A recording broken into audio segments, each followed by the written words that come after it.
written book after book, all in an effort to satisfy our quest for knowing God. Now, after many millennia, mankind is more at a loss to the nature of God. In fact, it appears that the tools we created to help us find God serve more as obstacles and hindrances. Those obstacles now stand between God and us. We extend to you an invitation to join Master Eric and Omkar for the weekly program Between God and Us every Sunday evening from 6 p.m. to 7 p.m. exclusively on Sankhya television. Between God and Us. Knowledge to free your soul. Sitaram, and welcome to the program Between God and Us, the weekly program on Sankhya television dedicated to bringing knowledge to the public, making a lot of these secrets known. And this week we keep the ball rolling from last week's episode, where we had Master Eric present one of the movies he produced, one of the topics that he felt was necessary that you, the public, know. Master Eric, once again, thank you for making time to sit. Thank you, Omkar. It's a pleasure being here.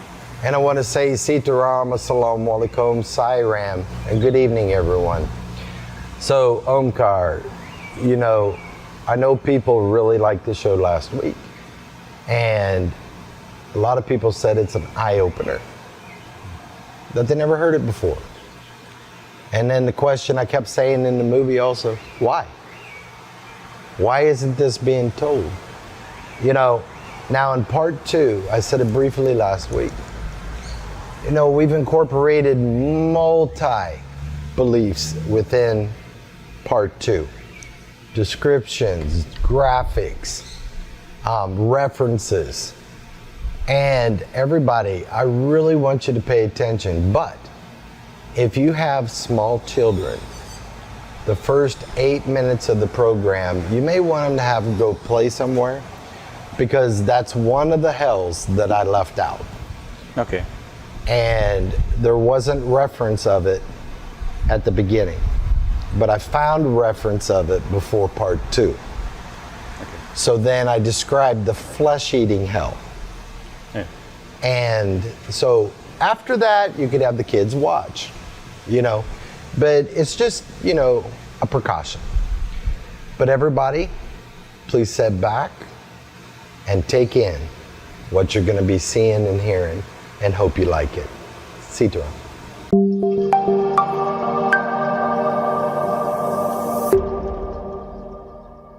This week, we're going into the hells and realms of heaven, part 2. And we're going to have some other interesting takes on the history of each belief. But last week we did go over most of the realms of hell and the heavenly realms. We discussed the descriptions of each of them that was written in the ancient world.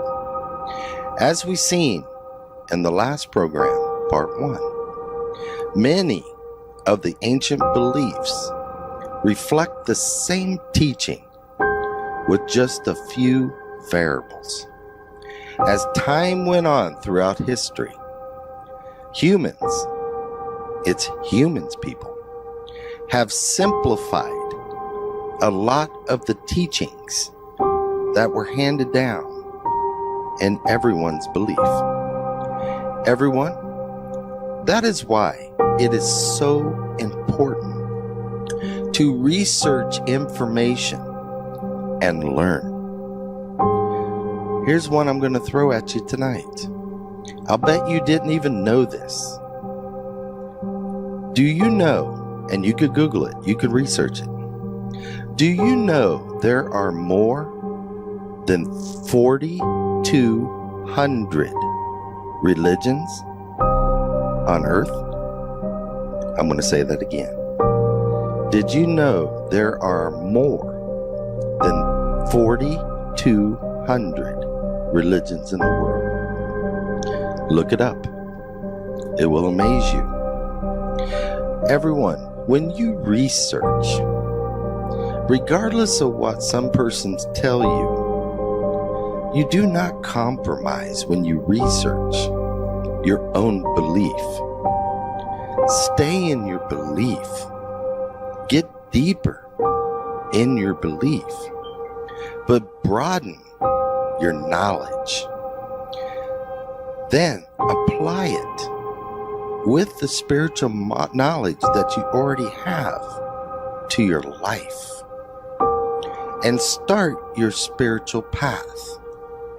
Start paving your road for your life. Remember, everyone, God is infinite. He is never finite. The problem is, throughout history and even current, humans try to make God finite. But he's definitely not. God is everything and everywhere. If he has no beginning and no end, how could humans try to make him finite? How could we, as individuals, think we know it all? I don't. And I tell everybody, if the universe is expanding every day, and it's getting bigger and bigger, the knowledge that is within the universe is way beyond our comprehension, everyone. But God knows it all.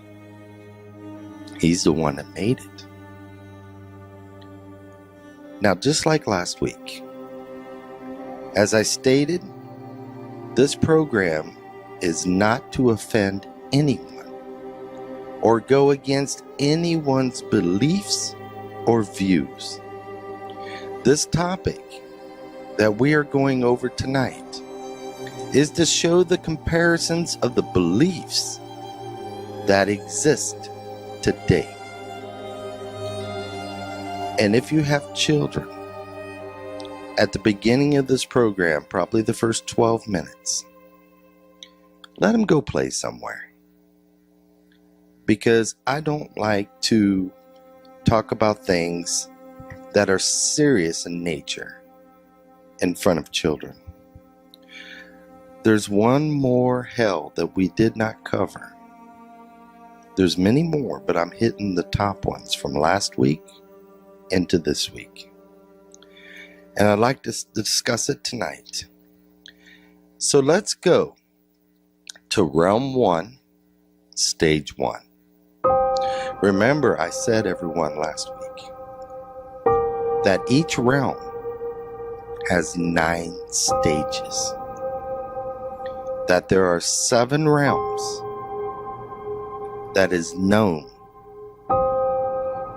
The realms above realm 7. They know there's realms, but no one, not even the ancient yogis or sages, even through meditation, has never went beyond that. So let's go into Realm 1, Stage 1. This realm, everyone, is the one where the sinner is dragged by the Lord of Death's messengers into a steaming, jagged rock-like tunnel. And they drag him deeper and deeper down, which seems to the sinner like an eternity. Every step the sinner takes, their feet is severely burnt in that tunnel. When they reach the entrance, the Lord of Death's messengers stop, and they forcefully make him look down. And when the sinners looks down, every part of their being is shaking uncontrollably. The messengers hold their head, and the sinners are forced to see what lies ahead before they are thrown in. Seeing the sinners that already reside in this hell are laying there with their hands and feet staked to the ground with thick copper rods that are actually anchored deep within the smoldering rocks. And the sinner's arms and legs are wrapped with steaming chains. Then all of a sudden, these fierce creatures come up from the lake of fire, and they start to aggressively eat the flesh off the whole body. The sinners were screaming in agonizing pain, while the fierce creatures eat everything, only to leave the skeleton on the rock. Then the creatures recede back into the lake of fire. Then all the flesh, the sinners are watching this, all the flesh is restored back onto the body of that sinner again. And with the body and his mind fully conscious again, then it starts all over again. Then again and again for many years until their sins are eradicated. This hell is called the flesh-eating hell. So since from part 1, and now we're in part 2, since we talked and went over the descriptions of each of the realms, well, why don't we take a look at the ancient beliefs and see what they actually individually thought. What are the realms? What are the hells? And how did they look at it? And how was it handed down throughout all of these thousands of years? So let's look at the ancient Egyptian belief. With the rise of Osiris during the Middle Kingdom, he offered even to his humblest followers the prospect of eternal life, with more becoming the dominant factor in determining a person's fate. At death, a person faced judgment by a tribunal of 42 divine judges. Now, I want to go over that again. At death, a person faced judgment by a tribunal of 42 divine judges. If they had led a life in conformance with the precepts of who they call Goddess Mat, who represented truth and right living, the person was welcomed into what they called the heavenly reed fields. If a person, when they passed, if found guilty, the person was thrown to a mit, which in translation means the devourer of the dead. and would be condemned to the lake of fire. The person taken by the devourer is subjected first to terrifying punishment and then annihilated.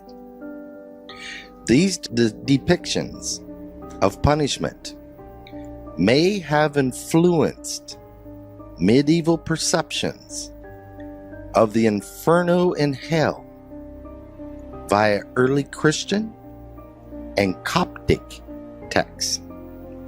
Purification for those considered justified appears in the descriptions of Flame Island, where humans experience the triumph over evil and rebirth.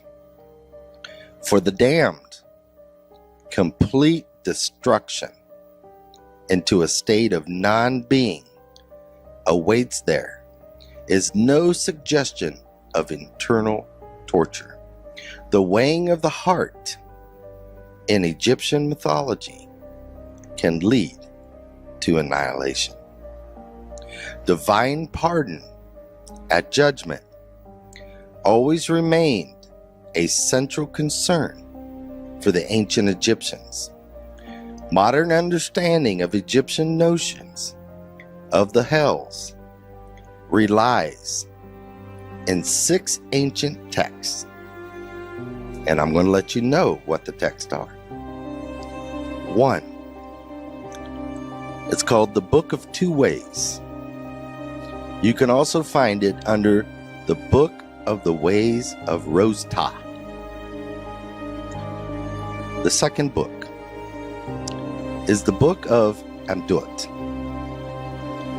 The other name in English, the Book of the Hidden Room, Book of that which is in the underworld. The third book is called the Book of Gates. The fourth book, and everybody's heard of this, I know they have. If you watch History Channel and all these big programs, the Book of the Dead. The other name, translated, Book of Going Forth by Day. The fifth book is the Book of the Earth. And the sixth book is the Book of Caverns. So people, now you've heard, and as we go along, I want you to keep remembering what I said about the other belief. This is very important as we keep going. So let's look now at the Greek and Roman beliefs. In classic Greek mythology, below heaven, earth, and what they call Pontus is Tartarus. Now in Greek, they say Tartaros, which means a deep place.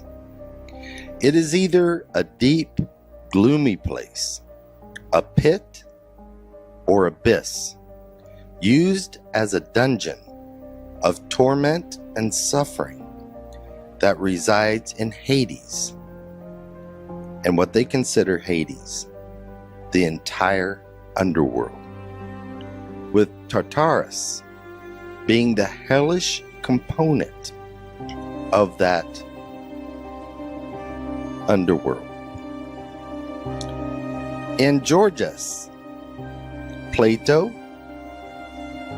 in 400 BC, wrote that souls of the deceased were judged after they paid for the crossing of the river of the dead.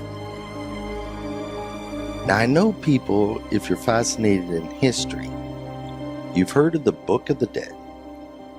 And then you also hear that you have to pay the boatman to get across the river. So let's look at that for a little bit. And why did they believe that? It is stated in Greek mythology and Roman mythology, Charon and Charon In Greek, this is what they say is a psychopomp.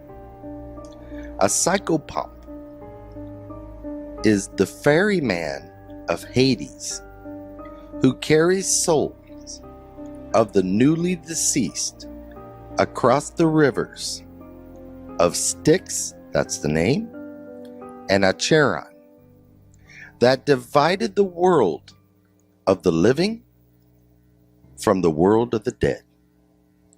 A coin to pay Charon for passage usually was sometimes placed in or on the mouth of the deceased.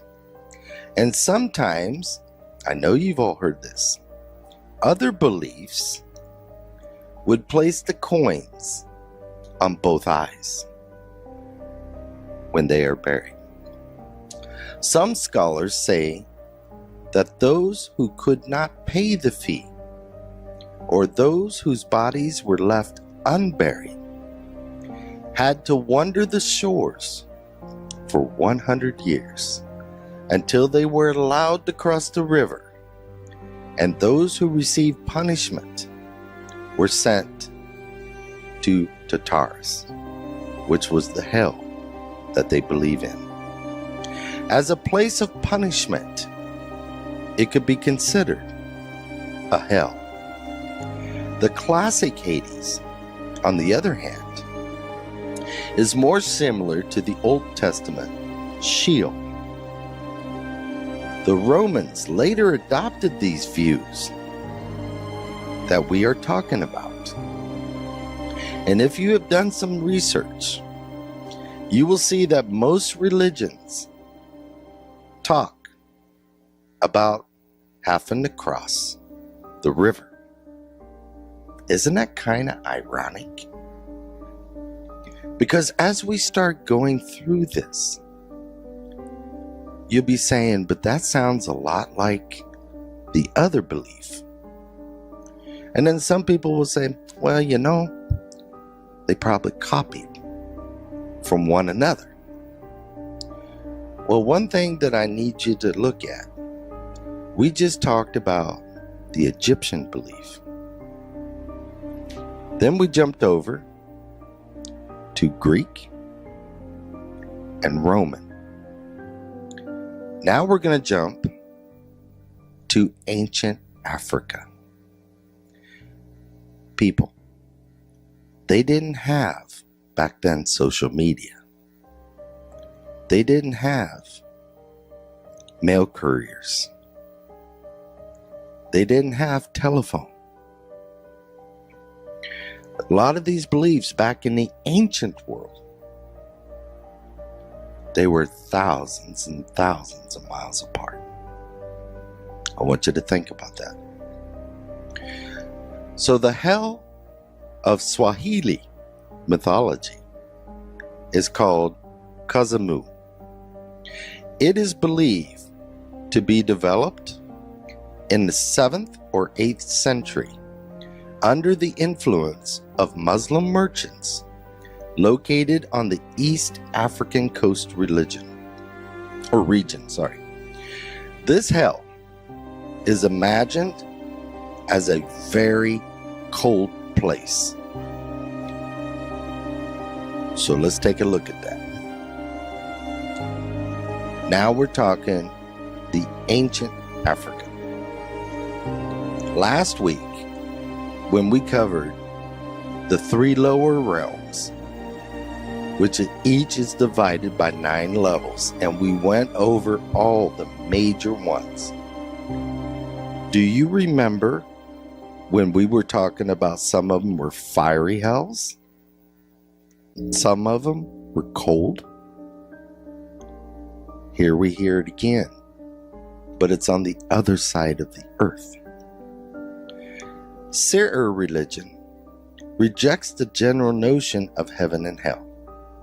In Serer religion, acceptance by the ancestors who have long departed is as close to any heaven as one can get. Rejection and becoming a wandering soul is a sort of hell for one passing over. The souls of the dead must make their way to Jani, the sacred dwelling place of the soul. Only those who have lived their lives on earth in accordance with the Seher doctrines will be able to make this necessary journey and thus accepted by the ancestors. And those who can't make it and cannot make the journey become lost and wandering souls. But in their belief, they do not believe that they burn in hellfire. So what about the native beliefs? Well, the hells of the Americas. And it was included in the Aztec belief, which is Mictlan, Inuit religions, Adivan, and the Yanomami religions, Chabarrawaka.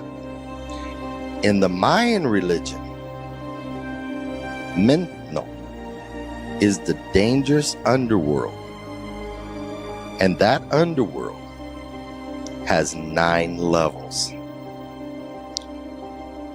So let's do a comparison here. Remember last week, we were talking about each realm has 9 levels. See the comparison? And these are the Mayans. The road into and out of it is said to be a steep, thorny, and a very forbidding place.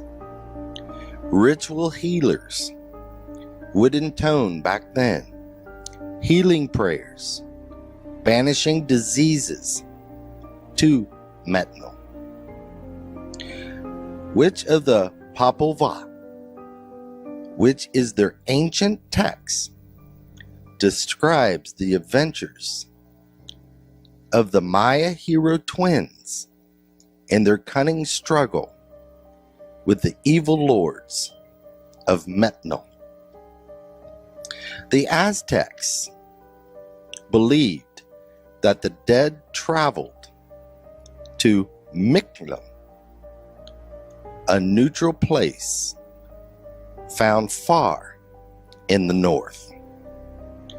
There was also a legend of a place of white flowers which was always dark, and it was the home of the gods of death. It is believed that the journey to Mictlan took 4 years, and the travelers had to overcome difficult tests, such as passing a mountain range. A lot of you would be saying, why is that difficult? He's just passing the mountain range. But the difference is, when they were passing the mountain ranges, it is where the mountains were clashing into each other. They were just crushing back and forth. And a field where the wind carried flesh-scraping knives, and a river of blood with fearsome jaguars. So let's make another comparison. Remember when we talked about the hell last week? And the people in the hell, when they were they're running helter-skelter all through the hell. And then they would see a tree near the forest, and they would all try to run towards that tree, and they would see the leaves. But then the wind would blow, and when the leaves came down onto the center, They were razor blades and would cut the sinner into pieces. So do you see the comparison now? From deep in the east to the Aztecs with their flesh-scraping knives. Let's move on. Let's look at Judaism. The world review of the ancient Hebrews, as reflected in the Hebrew scriptures, distinguished between the world above, which is the heavens, and it's called the Shamayim, as the dwelling place, a Yahiva, and the earth, the two compromising and comprising the universe of God's creation. The creation narrative of Genesis 1 through 3 portrays the heavens and the earth as the whole of God's creation. Under the earth in Judaism was Sheol. The ambiguous term, Sheol, was used at times to refer to the grave or tomb itself, and at other times to indicate an obscure land of shadows, which some called the realm of the dead. Existence there was understood in largely negative terms, since in Sheol, the spirit, or breath of life, which they called Ra, through which human beings were endowed by God with life, was thought to have departed. Prior to the Babylonian exile of 597 BCE, the dead were not thought of as having an existence in which individual identity was preserved beyond life on earth, but rather was conceived as a faceless collective existing in a joyous realm. Let's compare that now. Last week, in part 1, we talked about the realm that was granted to go up in realms 6 and 7 to where their bodies were as light as clouds. And you could see the astral outline of the bodies. And everything is so pleasant, so peaceful, so beautiful. But it describes that when you look at those individuals, you don't see a face. Isn't this what this is saying too?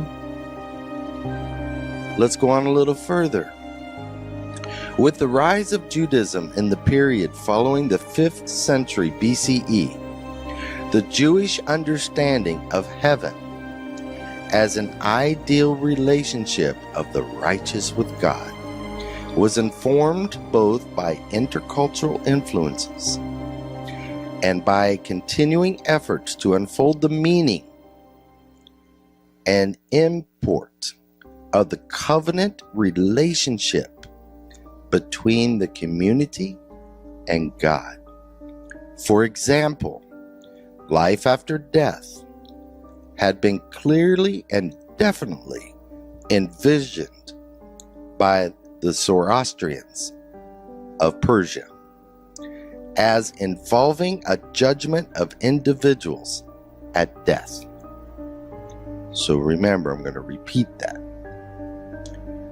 The Zoroastrians of Persia as in involving a judgment of individuals at death.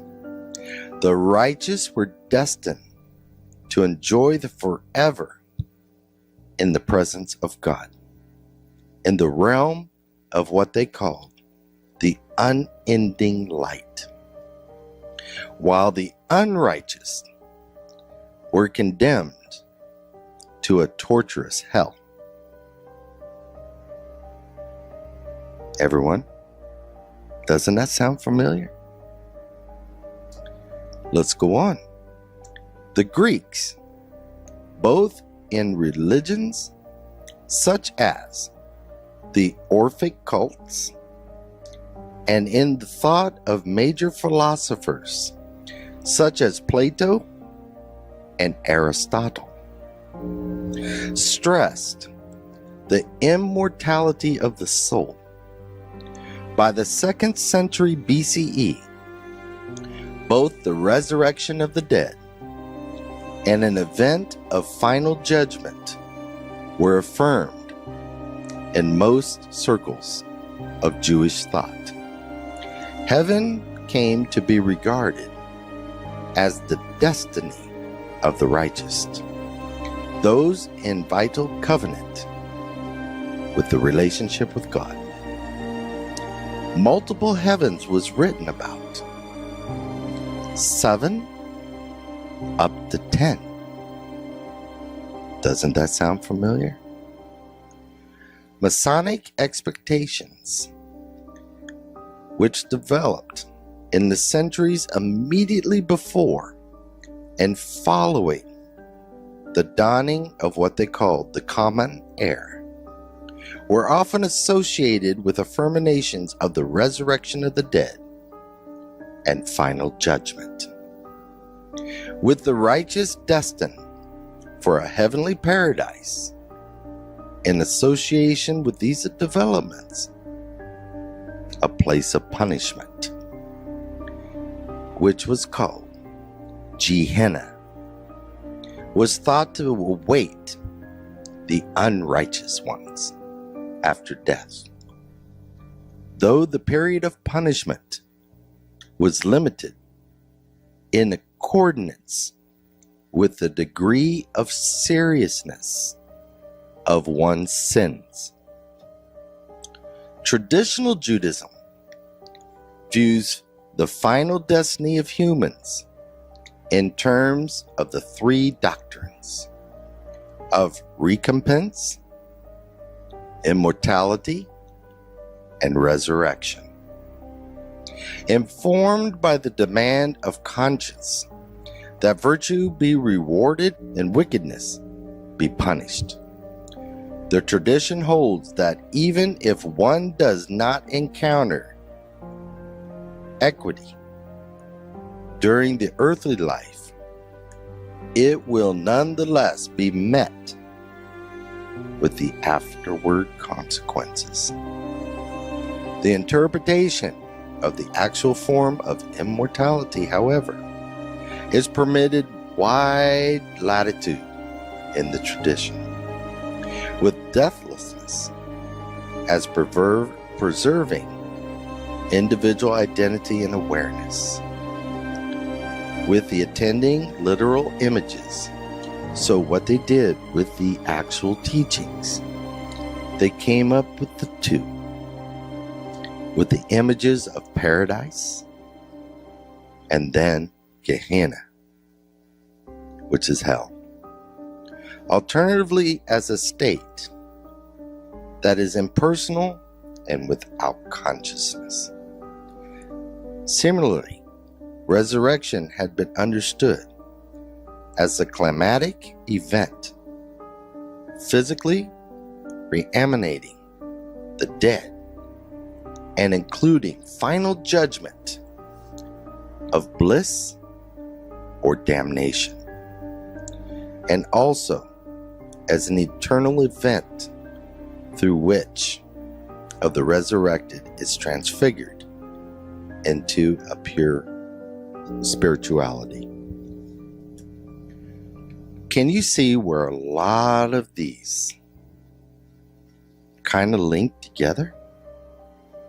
And as I said at the beginning of the program, we're going to see that a lot of them are similar, but they have little variables in between. So let's go to ancient, at the beginning of Christianity. The cardinal import of heaven and hell as components of the Christian religious vision is clearly evident in the New Testament.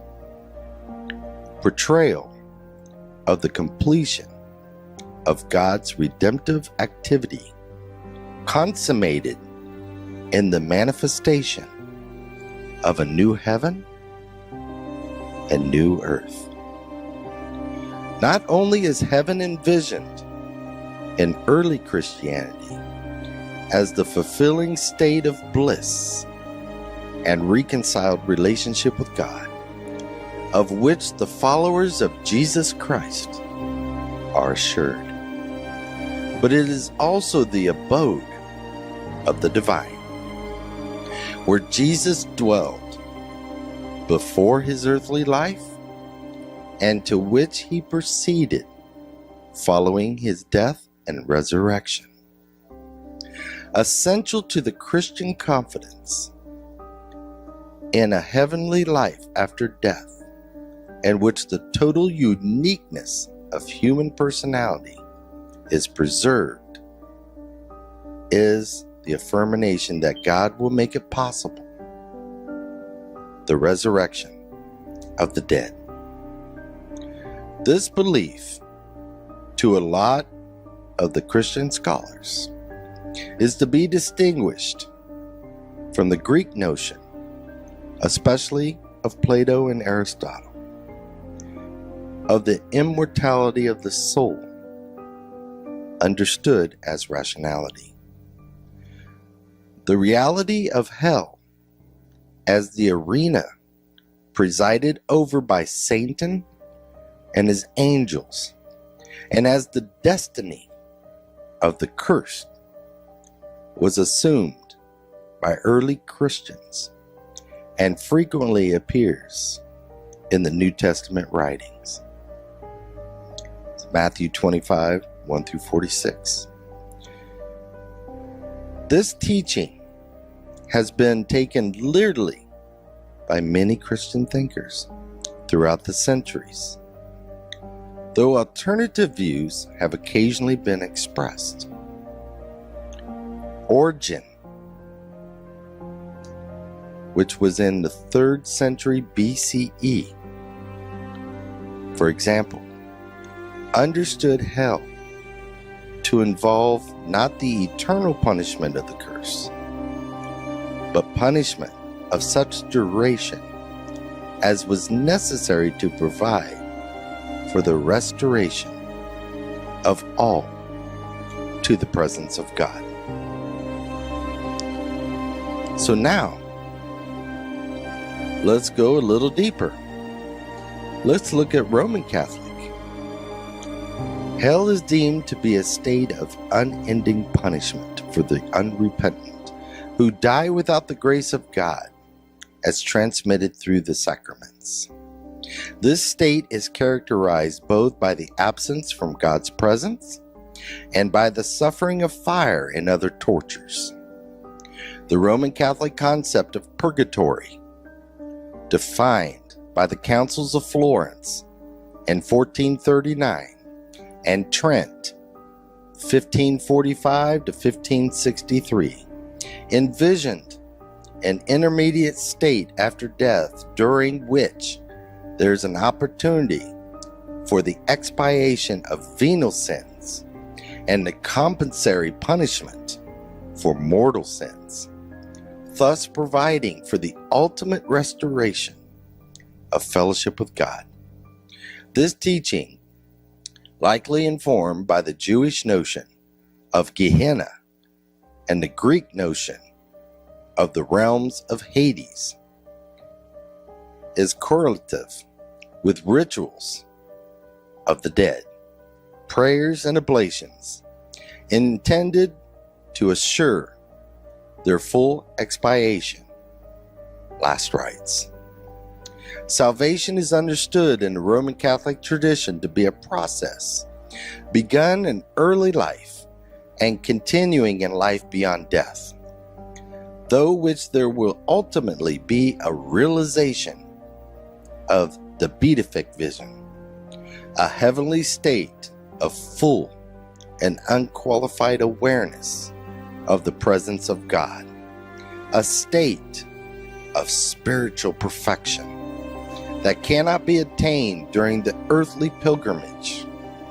The significance and import of the Christian teaching about heaven and hell has nowhere been given more powerful and imaginative expression than in Dante's masterful poem, the Commedia, completed in 1321.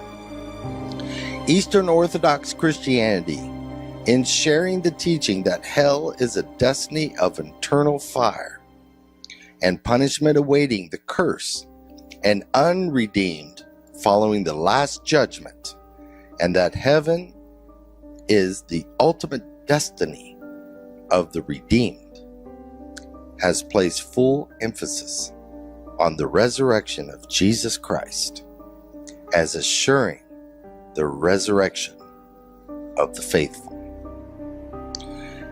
In the Quran and the traditions of Islam's are manifold descriptions of heaven and hell that are expressive of the centrality of judgment as an aspect of Muslim religious belief. Perfect justice is one of attributes of God, will be disclosed at the last judgment following resurrection. God's judgment will be pronounced on the basis of an expansive record of each person's deeds. Remember last week, everyone, we talked about the life chart. Some beliefs call it the caustic records. Well, they're talking about it here.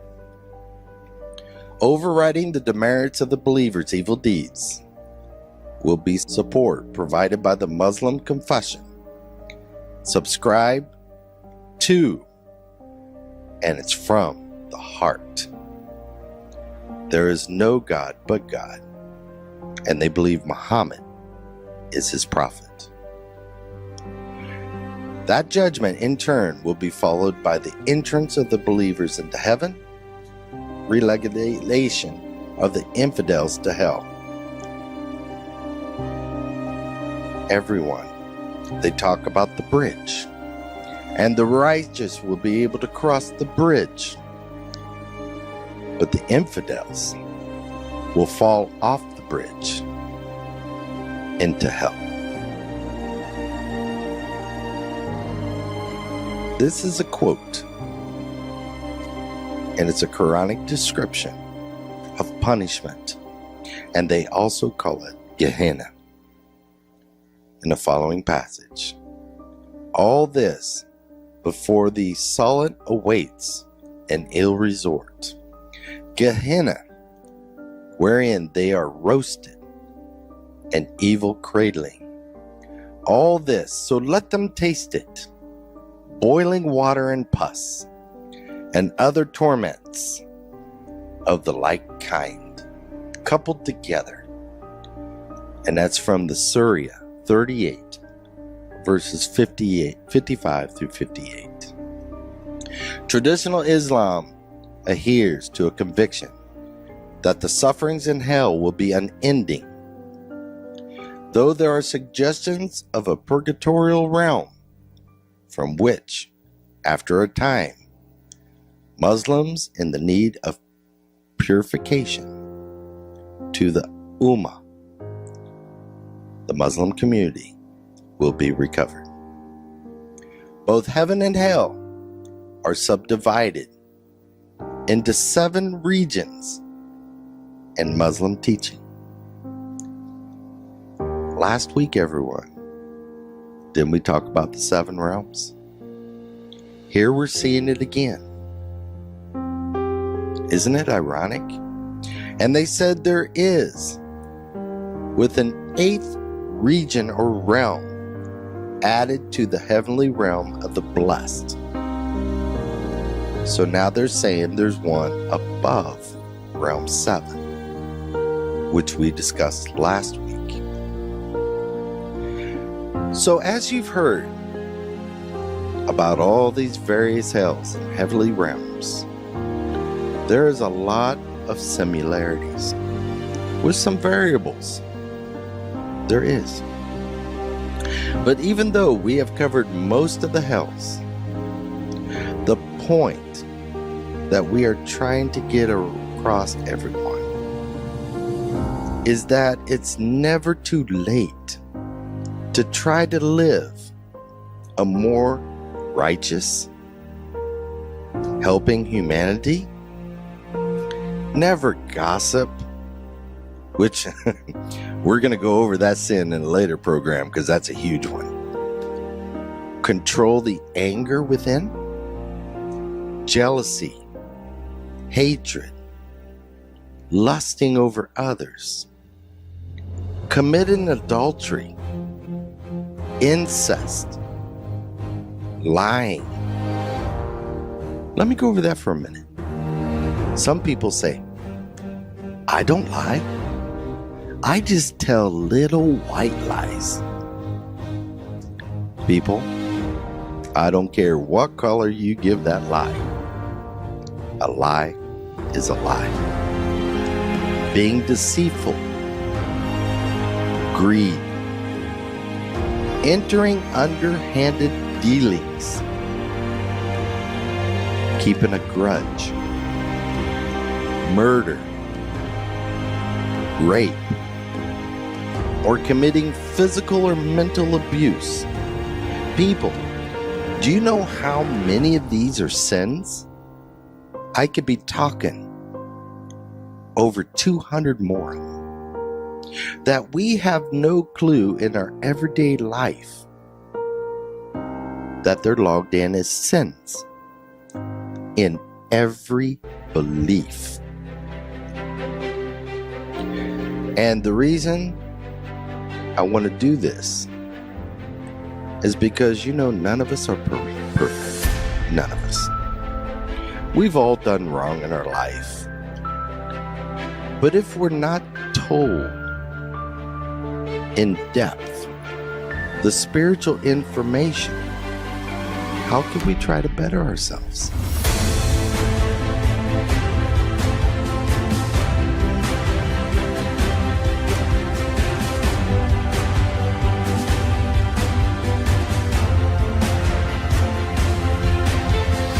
Now that was a very eye-opening video.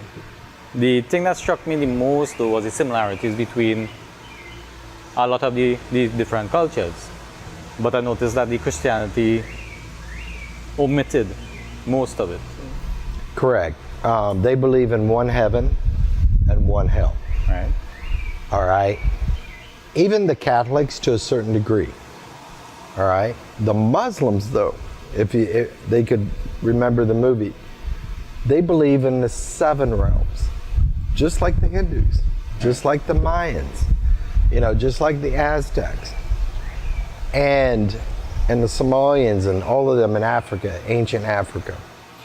And then people didn't know that the colonies on the east side of Africa was actually discovered by Muslim merchants. So this is what totally blew people's minds. Right. And it kind of blew mine too. When I was researching, I said, well, I never knew that. This is why people, when you hear something, research it. And it'll become addictive. You'll want to gather the information. Why? It's benefiting you as an individual. And the other reason why I like doing the program with you, showing the movies also. Our main objective is to give knowledge, Right. okay? And when you give knowledge, it brings people to become independent, not dependent on others, okay? And it benefits you as an individual.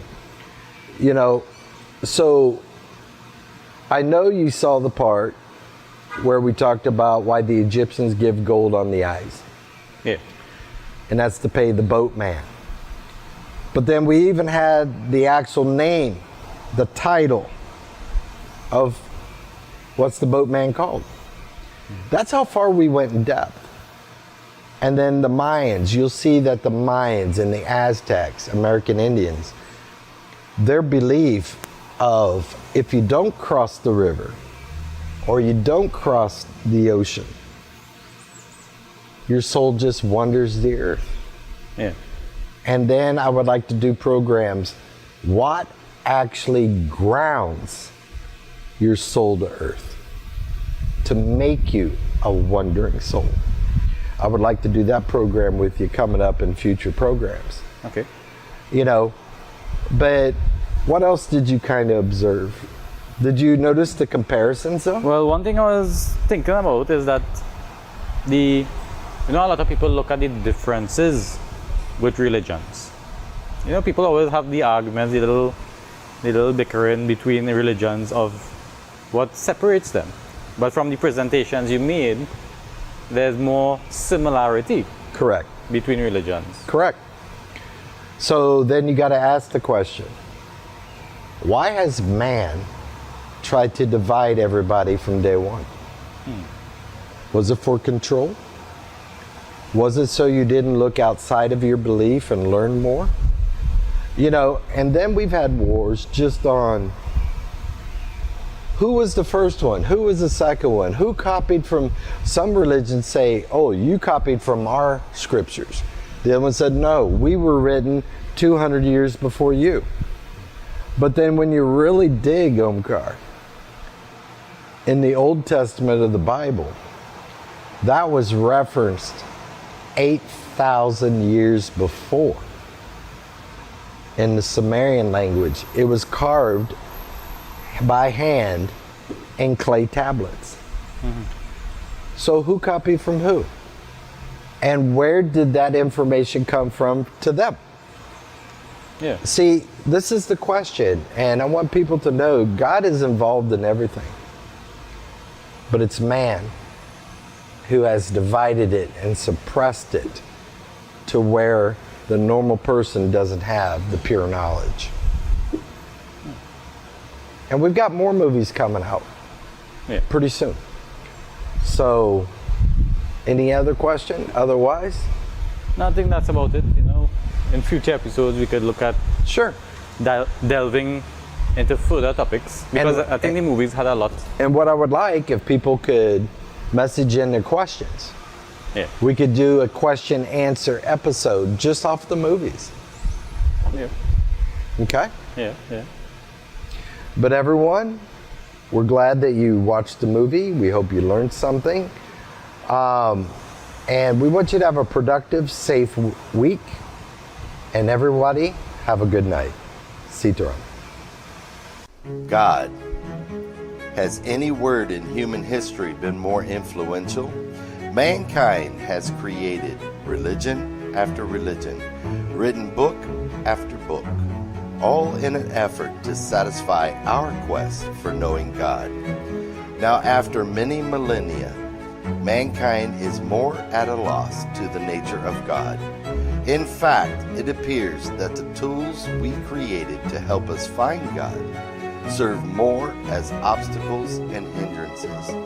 Those obstacles now stand between God and us. We extend to you an invitation to join Master Eric and Omkar for the weekly program Between God and Us every Sunday evening from 6 p.m. to 7 p.m. exclusively on Sankhya television. Between God and Us. Knowledge